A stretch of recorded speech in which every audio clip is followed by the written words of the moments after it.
बिस्मिल्लाह वस्सलातु वस्सलामु अला रसूलिल्लाह। एक सवाल हमारे पास है कि क्या कुर्बानी के जानवर को सजा सकते हैं? कुर्बानी के दिनों में जानवर को सजाते हैं और उसको हार डालते हैं और मुख्तलिफ जो चीज़ें होती है सजावट की, तो उसके ज़रिए उसको सजाते हैं। तो बिल्कुल कुर्बानी के जानवर को सजा सकते हैं, इसमें कोई हर्ज नहीं है, बल्कि सवाब की बात है।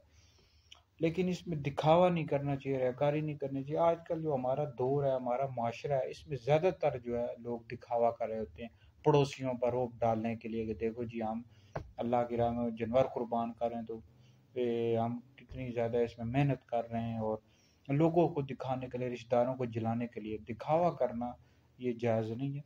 इस वजह से मुस्नद अहमद बिन हम्बल में हदीस मौजूद है, नबी करीम अलैहि सलाम ने फरमाया कि मुझे तुम पर सबसे ज़्यादा जो खौफ है वो शिरक असगर यानी रियाकारी दिखावे का है। तो बहरहाल कुर्बानी के जानवर को सजा सकते हैं, अच्छी बात है, सवाब की बात है। उसका ख्याल रखना चाहिए, उसका पानी का, दाने चारे का, हर चीज़ का ख्याल रखिए, लेकिन दिखावा ना करें, रियाकारी के लिए काम हरगिज़ भी ना करें।